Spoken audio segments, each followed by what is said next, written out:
আসসালামু আলাইকুম প্রিয় দর্শক, অন্য মঞ্চের আলাপচারিতায় আপনাদের সকলকে স্বাগত জানাচ্ছি। প্রিয় বন্ধুরা, প্রীতি, সালাম এবং শুভেচ্ছা নেবেন।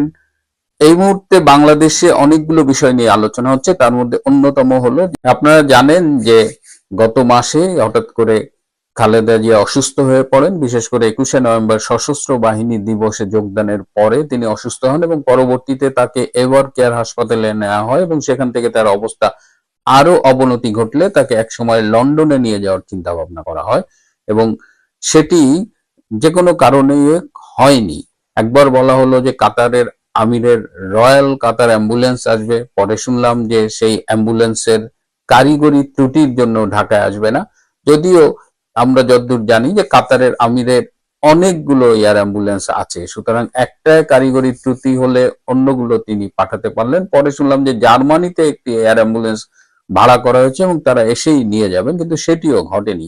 পরবর্তীতে যেটা জানলাম, সম্ভবত ম্যাডাম খালেদা জিয়ার শারীরিক অবস্থা এই দীর্ঘ 11-12 ঘন্টার এয়ার অ্যাম্বুলেন্সের ট্রাভেলটা সইতে পারবে না, এ কারণেই তাকে পাঠানো হয়নি। কোনো এয়ার অ্যাম্বুলেন্স কোম্পানিও তাকে নিয়ে যেতে রাজি হয়নি এই শারীরিক অবস্থার কারণে।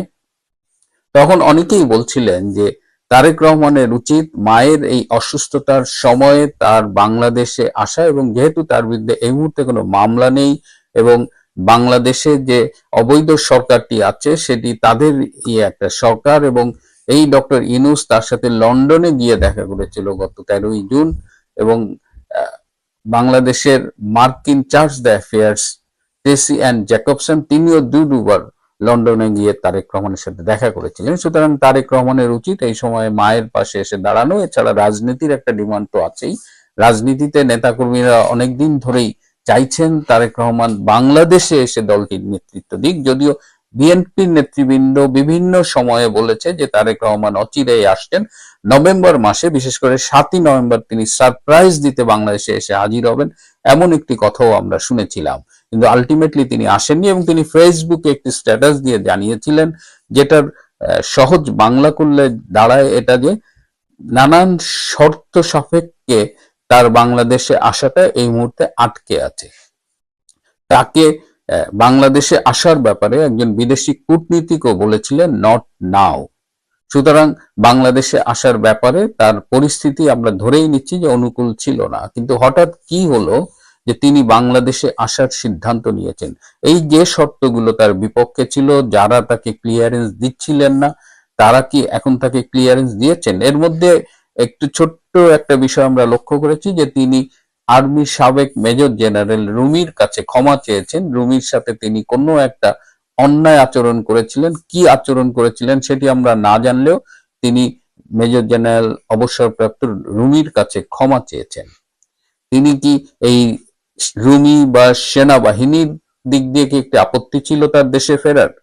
এটা আমি ঠিক জানি না, তবে তার স্ট্যাটাস দেখে যেটা মনে হয়েছে যে অনেকগুলো কারণেই তিনি বাংলাদেশে আসতে চাননি, কিন্তু আজকে তিনি ফিরছেন। তিনি এমন একটা সময়ে তিনি এই সিদ্ধান্তটা নিয়েছেন, তিনি দেশে ফিরবেন, এবং যদি তিনি দেশে ফেরেন তখন বাংলাদেশের অবস্থাটা কিন্তু অনেকটাই টালমাটাল। একজন ইনকিলাব মঞ্চের তথাকথিত বিপ্লবী জঙ্গি হাদি, তিনি সম্প্রতি গুলিবিদ্ধ হয়েছেন, এবং হাদিকে কারা গুলি করেছে এটা নিয়ে এই হাদির সারাউন্ডিং যে সমর্থকরা আছে, অনুসারীরা আছে, বা তাকে যারা ওন করে, তাদের মধ্যেই দেখলাম যে এক একজন এক এক রকম কথা বলছে। একদিকে জামাত শিবির একরকম কথা বলছে, একদিকে হাদির মেন্টর আমার বন্ধু পিনাকি একরকম কথা বলছে, আর একদিকে জুলকান নাইন নামে একজন অনুসন্ধানী সাংবাদিক, তিনি আর এক রকম কথা বলছে। কারোর সাথে কারো কথা মিলছে না। এই যে একটা অনিশ্চিত অবস্থা বাংলাদেশে, এই মুহূর্তে তারেক রহমান ফিরছেন। এর মধ্যে ভারতের সাথে বাংলাদেশের সম্পর্ক একদম তলানিতে চলে গেছে। এই মুহূর্তে যখন রেকর্ড করছি তখন জানা যাচ্ছে যে বাংলাদেশ থেকে জুলাই ঐক্যের নামে একদল লোক, তারা ভারতীয় হাইকমিশনের উদ্দেশ্যে যাত্রা করেছে, এবং ভারতীয় ভিসা সেন্টার সেটা আজকে বাংলাদেশ সময় দুপুর 2টো থেকে অনির্দিষ্ট কালের জন্য বন্ধ ঘোষণা করা হয়েছে। এবং দিল্লিতে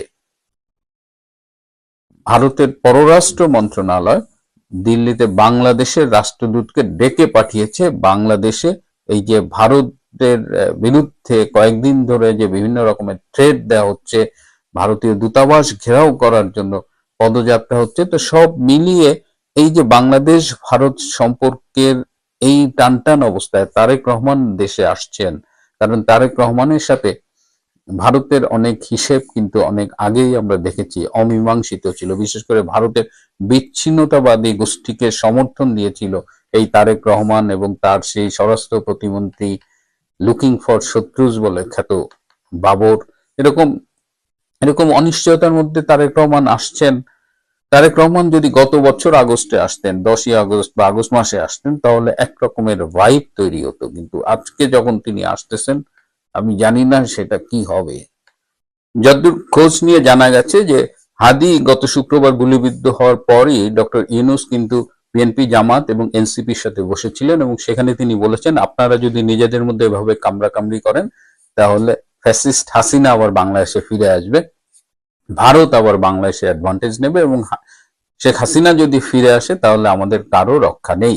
এটি বলে তিনি আবার তিন পার্টিকে এক করেছেন এবং এই ডক্টর ইউনূসের এই টেকনিকটা কিন্তু বেশ ইফেক্টিভ এবং তিনি তারেক রহমানকে আসার ব্যাপারেও একটা সিগন্যাল দিয়েছেন। তারেক রহমানের সামনে একটা মূলা ঝুলানো হয়েছে।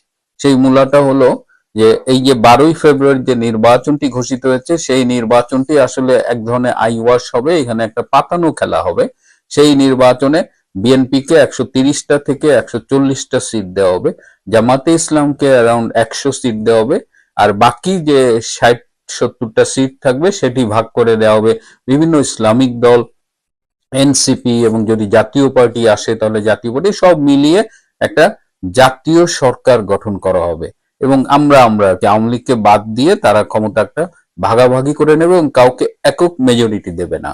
এবং সেই জাতীয় সরকারের প্রধানমন্ত্রী করার টোপ দেওয়া হয়েছে তারেক রহমানকে এবং জাতীয় সরকারের প্রেসিডেন্ট হবে ডক্টর ইউনূস এবং ডেপুটি প্রাইম মিনিস্টার একটা পদ ক্রিয়েট করা হবে এবং সেই পদটি দেওয়া হবে জামাতের আমির ডক্টর শফিকুর রহমানকে। এভাবে তারা মিলেমিশে একটা প্ল্যান করেছে যে এভাবেই এই ফেব্রুয়ারিতে নির্বাচন করে তারা আগামীতে দেশ শাসন করবে এবং এই টোপটা গিলে তারেক রহমান বাংলাদেশে আসছে। কিন্তু বাংলাদেশে এসে তিনি কোন বিপদে পড়বেন কিনা এই আশঙ্কাটা কিন্তু রয়েই যাচ্ছে, কারণ আগামী 12ই ফেব্রুয়ারি নির্বাচন করবার জন্য ডক্টর ইউনূস শিবির যেমন তৎপর, তেমন এই নির্বাচনটি না হবার ব্যাপারেও কিন্তু অনেক রকমের নেপথ্যে মুভমেন্ট চলছে।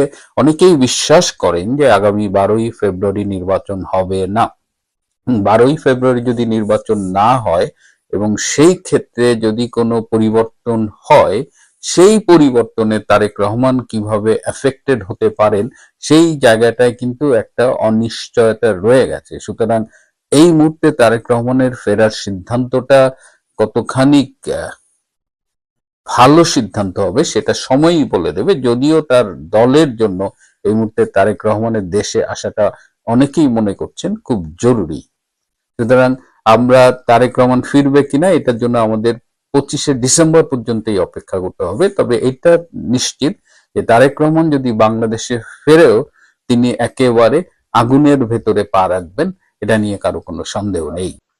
আজকে দিল্লিতে দুপুরে বাংলাদেশের রাষ্ট্রদূত রিয়াজ হামিদুল্লাহকে ভারতের পররাষ্ট্র মন্ত্রণালয়ে তলব করা হয়েছিল। তাকে কেন তলব করা হয়েছিল এবং তাকে পররাষ্ট্র মন্ত্রণালয়ে ডেকে নিয়ে কি কথা বলা হয়েছে আজকে সেটি নিয়ে আলাপ করব।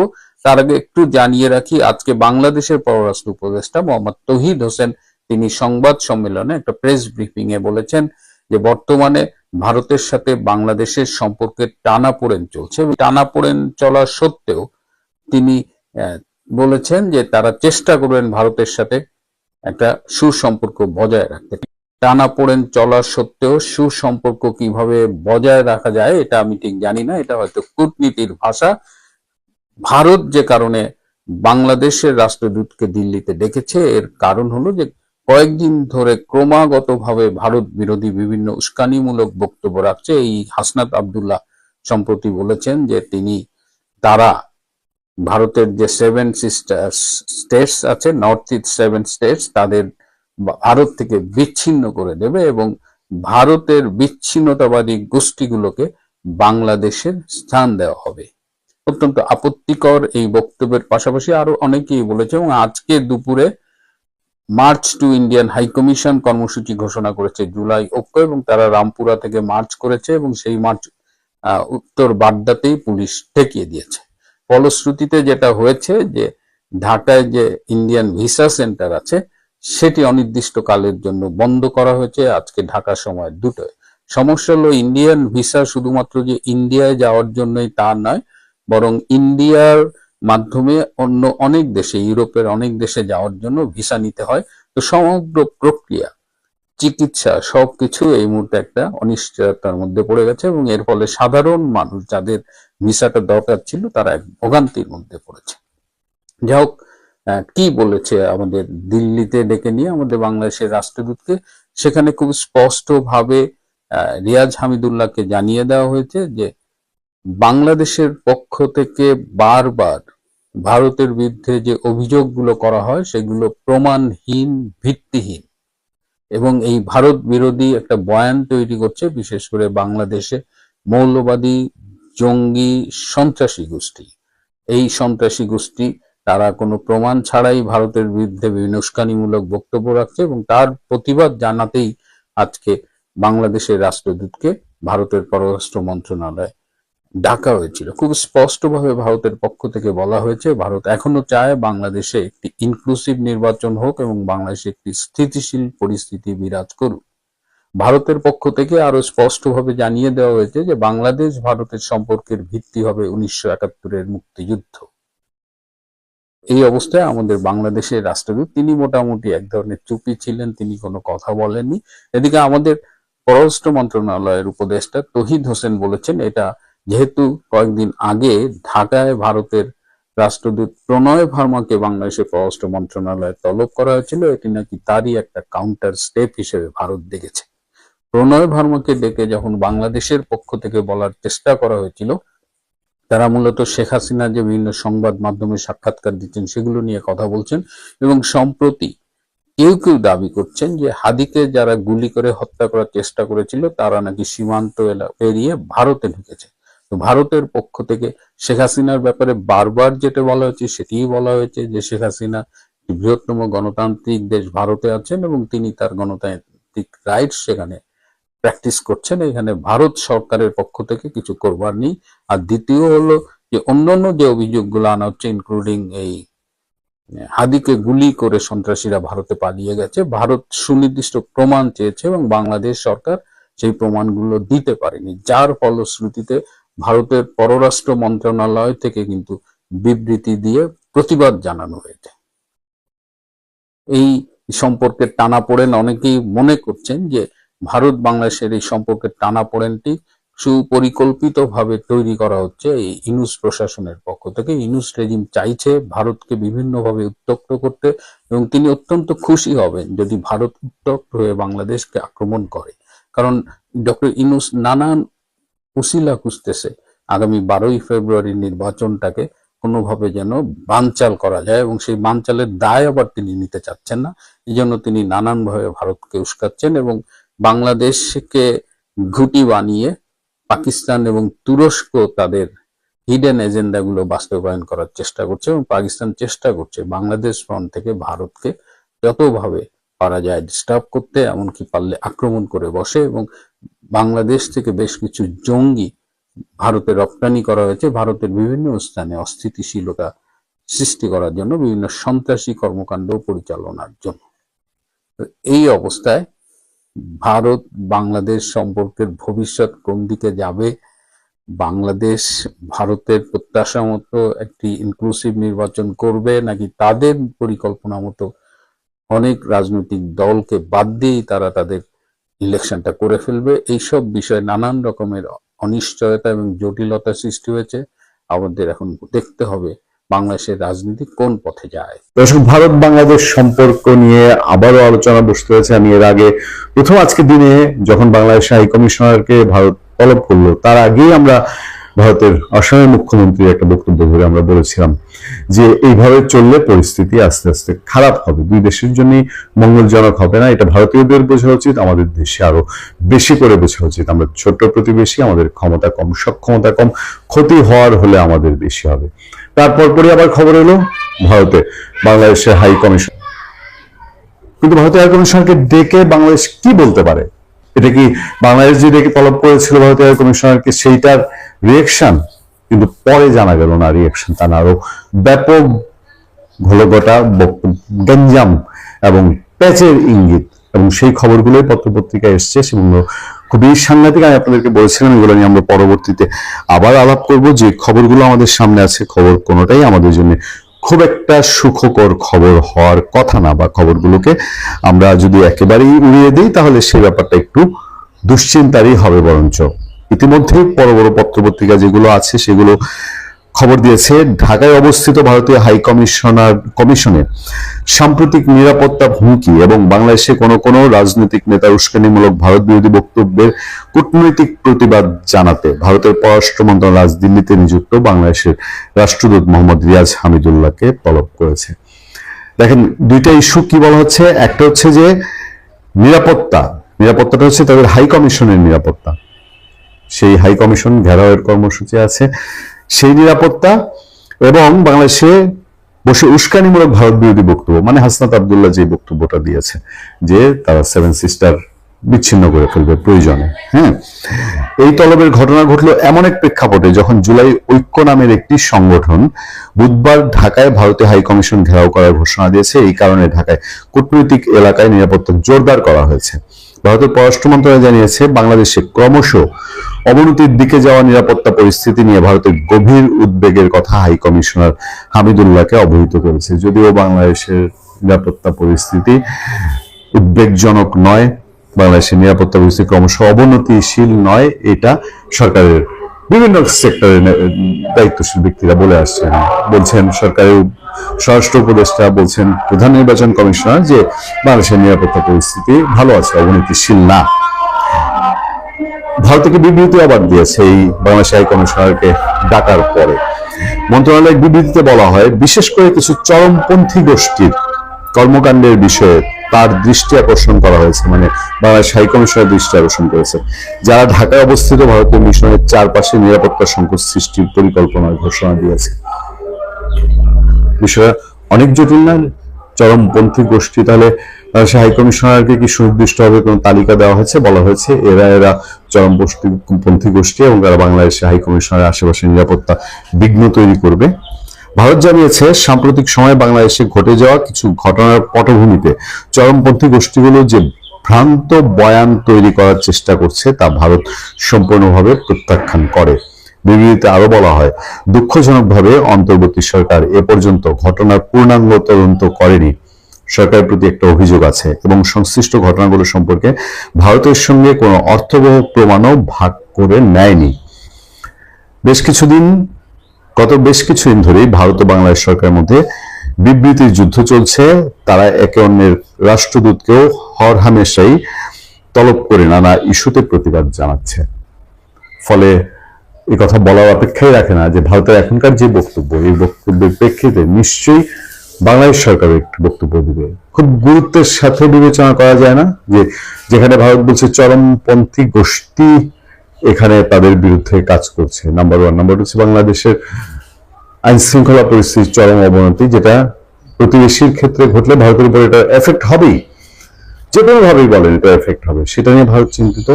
আর তার চেয়ে বড় কথা হলো যে বাংলাদেশের গভর্নমেন্টের দৃষ্টিগোচর করা হয়েছে, মোটামুটি ভারতের দিক থেকে বলা হচ্ছে বাংলাদেশের গভর্নমেন্টকে যেটা দৃষ্টিগোচর করা হয়েছে এটা বাংলাদেশের গভর্নমেন্ট এটা পাত্তা দিচ্ছে না। এখন আমাদের এই গভর্নমেন্ট কতটা অ্যাক্ট করছে তার ইন্টারেস্টের বাইরে, মানে তার ইন্টারেস্ট ধরেন এই যে যারা এই মুভমেন্ট গুলো করছে, আর বাংলাদেশের প্রধান উপদেষ্টা ডক্টর মোহাম্মদ ইউনূস তিনি নিজেই তো ভারত সম্পর্কে বারবার নানান রকম কথা বলছেন।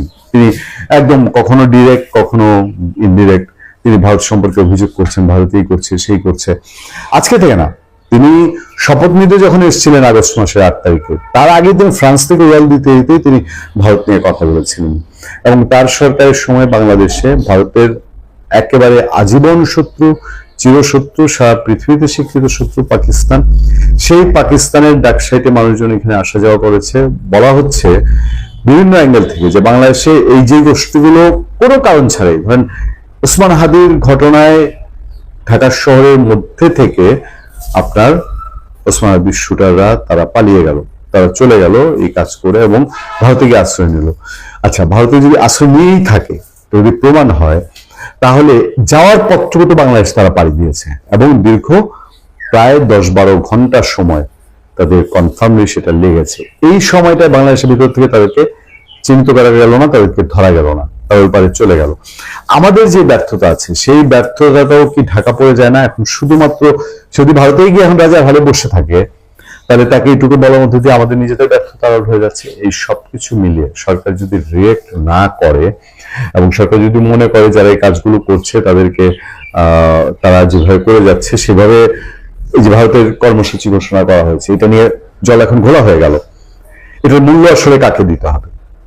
ভালো থাকবেন, সুস্থ থাকবেন। ভারতীয় ভিসা সেন্টার বন্ধ ঘোষণা, ভারত বাংলাদেশ সম্পর্কে অশ্লীল সংকেত। ভারতীয় ভিসা সেন্টার বন্ধ কেন হঠাৎ? এটা কি স্থায়ী নাকি সাময়িক? যারা হঠাৎ করে আতঙ্কিত হয়ে পড়ছেন এই খবরটা শুনে, ইতিমধ্যে সংবাদ মাধ্যমে আপনারা দেখেছেন যে ভারতীয় ভিসা সেন্টার বাংলাদেশে বন্ধ হয়ে গেল। খবরে বলা হচ্ছে যে দেশে চলমান নিরাপত্তা পরিস্থিতির প্রেক্ষাপটে ঢাকার যমুনা ফিউচার পার্কের ইন্ডিয়ান ভিসা অ্যাপ্লিকেশন সেন্টার দুপুর 2টা থেকে বন্ধ ঘোষণা করা হয়েছে। ভারতীয় দূতাবাসের ওয়েবসাইটে প্রকাশিত নোটিশে বলা হয়েছে, চলমান নিরাপত্তা পরিস্থিতির কারণে জানানো হচ্ছে যমুনা ফিউচার পার্কের ইন্ডিয়ান ভিসা অ্যাপ্লিকেশন সেন্টার আজ দুপুর 2টায় বন্ধ হয়ে যাবে। নোটিশে আরো উল্লেখ করা হয়েছে, আজ যাদের ভিসা সাবমিশনের অ্যাপয়েন্টমেন্ট ছিল তাদের পরবর্তী তারিখে নতুন স্লট প্রদান করা হবে।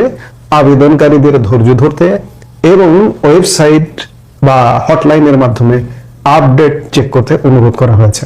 অর্থাৎ নোটিশটি এটাই বলছে যে এটি সাময়িক বন্ধ ঘোষণা করা হয়েছে, স্থায়ী নয়। এটা কেন বন্ধ ঘোষণা করা হলো? আজকে জুলাই ঐক্য নামে একটি সংগঠনের march to Indian high commission কর্মসূচি রয়েছে আজ বিকেলে, যার দরুন ভারতীয় হাই কমিশনার তাদের অধীনস্থ ভিসা সেন্টার বন্ধ করে দিয়েছে।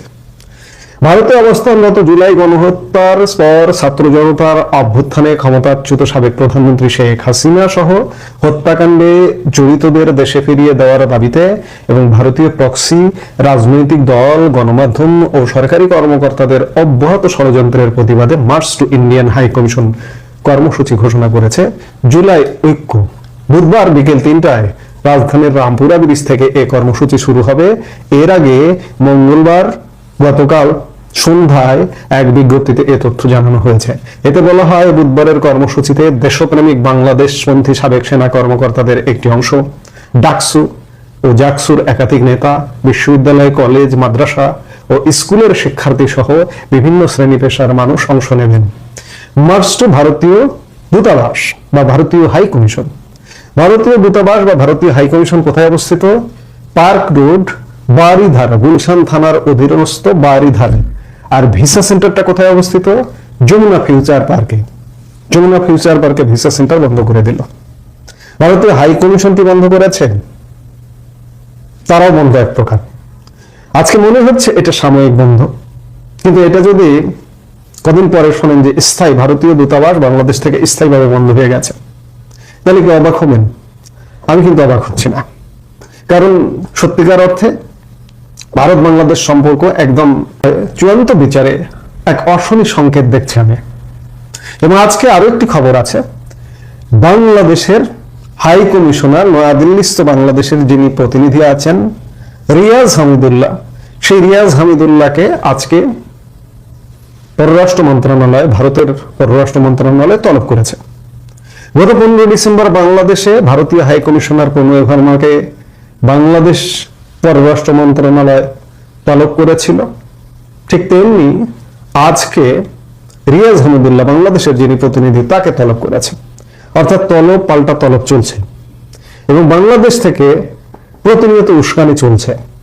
আপনারা দেখতেই পাচ্ছেন, এগুলো আরো নতুন করে আমরাও কথা বলছি দু একদিন যাবতীয়। ভারত থেকে উস্কানিমূলক তেমন করে কথাবার্তা কি শুনেছেন ভাই? আপনি ধর্ম করেন, কর্ম করেন, আপনি আপনার বুকে হাত দিয়ে বলতে পারবেন যে এখন পর্যন্ত আসলে চূড়ান্ত বিচারে ভারত থেকে কোনো ধরনের উস্কানিমূলক বক্তব্য, হামলা, আক্রমণ কোনো কিছু শুনেছেন? শোনেননি। কিন্তু আমরা আমাদের এই বাংলাদেশ থেকে গত 1.5 বছরে আমরা নিজেরা উস্কানি দিচ্ছি প্রতিনিয়ত, এবং সাম্প্রতিক কয়েকদিনে আরো দেখলেন নানা রকম উস্কানি। যে আর্মি অফিসারদের কথা বলা হচ্ছে, এই কর্মসূচিতে রিটায়ার্ড আর্মি অফিসাররা অংশগ্রহণ করবেন। আর্মি অফিসাররা প্রতিনিয়ত উস্কানি দেন, সরকার নিজে উস্কানি দেয়। ইউনূস সরকারের প্রধান ডক্টর ইউনূস সাহেবও ভারতকে উস্কানি দিয়েই ক্ষমতায় এসছেন। মানে সবকিছু মিলে একটা অস্বস্তিকর অবস্থা। আবার আজকে একটা নতুন খবর, ওই যে মুখে বলে যে ভারতের 7 রাজ্যকে আলাদা করে দেবে, এই খবরের বাস্তবায়নের একটা আলামত ভারতের গোয়েন্দা সূত্র থেকে খবর যে ভারতের বিচ্ছিন্নতাবাদীদের অন্যতম প্রধান নেতা পরেশ বড়ুয়া এই মুহূর্তে ঢাকায় অবস্থান করছেন, এবং ঢাকায় বাংলাদেশের তিনি সাজাপ্রাপ্ত আসামি।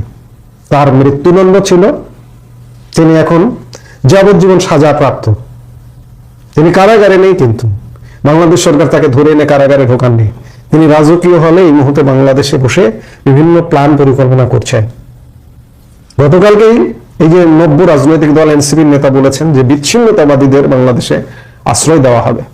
এই নেতা কি জানতেন যে অলরেডি আছে? সেটাই কি মুখ দিয়ে প্রকাশ করে ফেললেন যে বিচ্ছিন্নতাবাদীদের আশ্রয় দেওয়া হবে?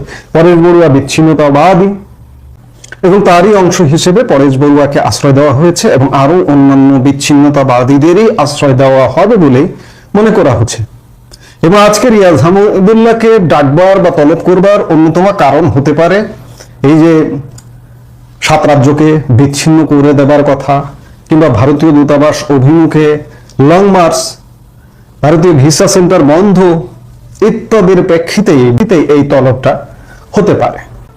এই যে 7 রাজ্যকে বিচ্ছিন্ন করে দেবার বাংলাদেশের দাবি বা বাংলাদেশের বক্তব্যের প্রেক্ষিতে আসামের মুখ্যমন্ত্রী হিমন্ত বিশ্ব শর্মাও কিন্তু হুঙ্কার দিয়েছেন গত পরশু। সবকিছু মিলিয়ে ভারত এবং বাংলাদেশ সম্পর্কে আমি আসলে অশনি সংকেত দেখছি, এবং আগামী জাতীয় সংসদ নির্বাচন মাত্র কয়েকদিন পরে হবার একটা সম্ভাবনা দেখা দিয়েছে। এই নির্বাচনের আগেই হয়তো সম্পর্ক ছিন্ন হয়ে যেতে পারে। যদি হয়ে যায়, অবাক হবার কিছু থাকবে না, কারণ দিনকে দিন যেভাবে উত্তেজনা বাড়ছে তাতে আমি অবাক হব না হঠাৎ করে যদি ভারত সরকার ঘোষণা করে যে বাংলাদেশ দূতাবাস আমরা বন্ধ করে দিলাম, বাংলাদেশের সাথে যাবতীয় কূটনৈতিক সম্পর্ক ছিন্ন করলাম। আমি গতকালকের একটি কন্টেন্টেও আহ্বান জানিয়েছি যে আপনারা কূটনৈতিক সম্পর্ক ছিন্ন করুন, যাবতীয় সম্পর্ক ছিন্ন করুন, কারণ আপনারা এই মুহূর্তে বাংলাদেশে যারা সরকার পরিচালনা করছে, রাজনৈতিক দল যারা, তারা অন্যতম মাথা ব্যথার কারণ হয়ে গেছে। তাদের কাছে আপনারা মাথা ব্যথার কারণ হয়েছেন। বাংলাদেশকে নিজের মতো চলতে দিন। আজকে বড় পরিতাপের বিষয়, এই যে বিভিন্ন কর্মসূচি দেখুন, জুলাই ঐক্য দূতাবাস অভিমুখে কর্মসূচি দিয়েছে, ইনকিলাব মঞ্চ, এবি পার্টি, এটা সেটা বিভিন্ন নামে, এই যে ভুইফোর সংগঠন। আমি 1 বছর আগে এই ধরনের কোন সংগঠনের নাম শুনিনি, ইনকিলাব মঞ্চ নামে নাম শুনিনি, জুলাই ঐক্য নামে সংগঠনের নাম শুনিনি। জুলাই ঐক্য সম্ভবত গতকালকে তাদের প্রথম প্রতিষ্ঠা বার্ষিকী করেছে। এরা কারা আসলে? এদেরকে বলা হচ্ছে যে ছাত্র জনতা, ডাকসু জাকসু ইত্যাদি তারা অংশগ্রহণ করবেন। এই জুলাই ঐক্য বলুন, ইনকিলাব মঞ্চ বলুন, সবই জামাত শিবিরের এক একটা পার্ট। ডাকসু জাকসু কাদের দখলে? জামাত শিবিরের দখলে। পুরো প্যানেল জুড়ে শিবির এখানে জয়ী হয়েছে বা ইঞ্জিনিয়ারিং করে নিজেদের পক্ষে ফল নিয়েছে। তো কাজেই বাংলাদেশে এই মুহূর্তে জামাত শিবির যারা ধরুন চরম ভারত বিদ্বেষী অ্যাটিটিউড নিয়ে, বা বাংলাদেশের স্বাধীনতা মুক্তিযুদ্ধ যে ভুল ছিল, ভারত যে বাংলাদেশের স্বাধীনতা যুদ্ধে সহযোগিতা করেছে, এটিও তারা স্বীকার করে না। এটি বরঞ্চ ভারতকে কাঠ গড়ায় দাঁড় করায়। এমনকি খেয়াল করেছেন আপনারা নিশ্চয়ই যে গতকালকে বাংলাদেশের প্রধান উপদেষ্টা জাতির উদ্দেশ্যে ভাষণ দিয়েছেন। সেই ভাষণে একটি শব্দ খরচ করেননি যে ভারতের প্রতি কৃতজ্ঞতা প্রকাশ করেননি যে ভারতের জন্য আজকে আমরা স্বাধীনতা অর্জন করেছি। কাজে যেটি বলছি যে সত্যিকার অর্থে আমি ভারত বাংলাদেশ সম্পর্কের ক্ষেত্রে অশনি সংকেত দেখছি। যে কোনো সময় ভারত বাংলাদেশ সম্পর্ক পুরোপুরি লক হয়ে যেতে পারে। এবং আমি বারবারই বলছি যে লক করে দিন আপনারা, কারণ আপনারা বাংলাদেশের জন্য এই মুহূর্তে অ্যালার্জির কারণ হয়েছেন, মাথা ব্যথার কারণ হয়েছেন। এই ব্যথাটা বন্ধ করুন। বাংলাদেশ একা একা নিজে নিজে চলুক। কূটনৈতিক সম্পর্ক বন্ধ করলে, আপনার দূতাবাস বন্ধ করলে তো অনেক কিছু বন্ধ হয়ে যাবে স্বাভাবিকভাবে। ব্যবসা বাণিজ্য, আপনার আকাশসীমা আমি ব্যবহার করে সারা পৃথিবীতে চলাচল করি, সবই তো বন্ধ হয়ে যাবে। সেগুলো করে দিন, করে দিয়ে একটু বোঝান যে বাংলাদেশ তোমরা কিভাবে চলো। বাংলাদেশ নয়, বাংলাদেশের বেশিরভাগ মানুষ আজকের এই সিচুয়েশনে অস্বস্তিতে। ম্যাক্সিমাম 5 to 10% মানুষ চায় যে ভারতীয় দূতাবাস বাংলাদেশ থেকে বন্ধ হয়ে যাক, ভারতীয় অগ্রাসন নামে ভারতীয় সহযোগিতা বাংলাদেশ থেকে বন্ধ হয়ে যাক। এটা 5 to 10% মানুষ চায়। তাদের জন্য একটু বোঝানো উচিত। হ্যাঁ, হয়তো 90% মানুষের কষ্ট হবে। ওই 90% মানুষই তখন মাঠে নেমে এদেরকে উৎখাত করবে। সেই পরিস্থিতিটা তৈরি করবার সুযোগ দিন ভারতকে, এটাই বলবো। এছাড়া আর কিছু বলার নেই। এই মুহূর্তে এ পর্যন্ত। সবাই ভালো থাকুন।